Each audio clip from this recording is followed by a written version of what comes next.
Alright, everyone, welcome to the X5 software tutorial. Before we dive into how to use the X5 software, there's some setup we need to cover first. Downloading, installing, software configuration, and learning how to connect to our ECU interface.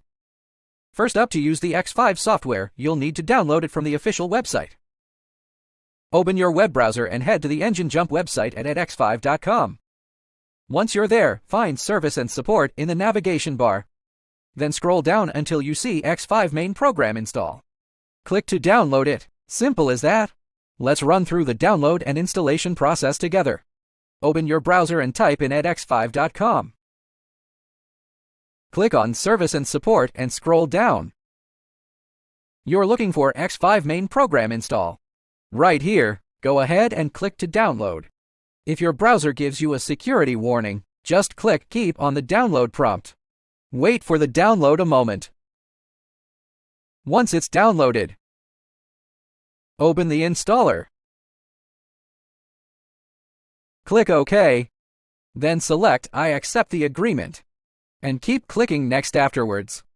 Wait for the program to install.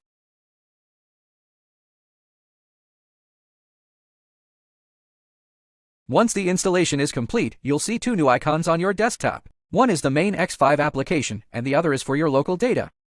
In the last section, we installed the X5 software. Now, we're going to walk through the basic configuration. This will make using it much smoother. Step 1 is connecting your diagnostic tool. Hook it up to your computer with the USB cable. Then, launch the X5 software. This icon right here means you're connected and good to go. Step 2, software activation. A quick activation is required for first-time use. Just sign up with a username and password right here. Step 3, language setup. If the language on the display isn't your preferred one, you can switch it in this menu. Finally, let's check the software version. Make sure everything is updated to the latest version. This prevents features from becoming unavailable. Enough background, let's jump into the hands-on demo. Take out your USB cable. Plug one end into the side port of your diagnostic tool, and the other end into your computer's USB port. A beep sound confirms the connection. Now, open up the X5 software. Check the connection status. An icon like this indicates a successful connection. Next, click on Software Update and select Device Activation. For a new device, simply sign up with a username and password. Then, choose Language Settings. This is where you can change the system language. Finally, head back to Software Update. Compare your current version against the latest one available.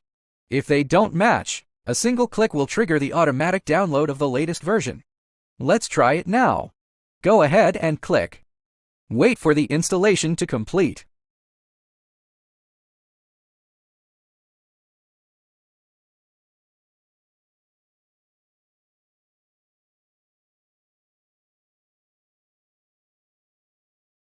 Once finished, your software will be updated to the latest version.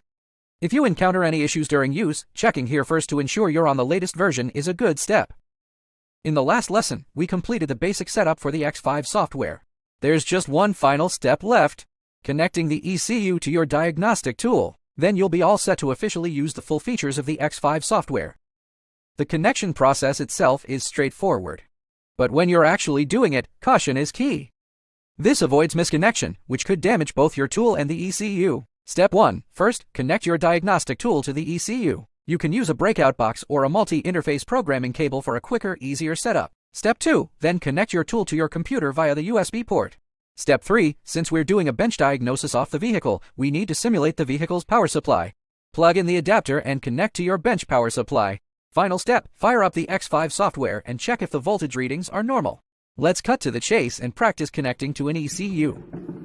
We'll use a Bosch 17C53 control unit for this demonstration.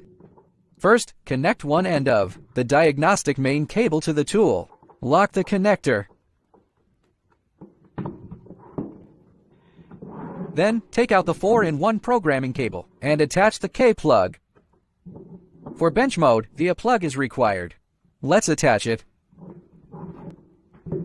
On the 4-in-1 cable, find the adapter head that matches our control unit model.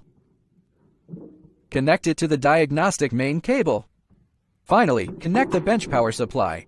It can be connected to the main cable or the box. However, for bench mode, it must be connected to the box. Connection is now complete. The USB cable is already plugged in. Now, let's open the X5 software and take a look. A reading around 12 volts or 24 volts is within the normal voltage range. If you run into issues later on, also check the OBD port voltage.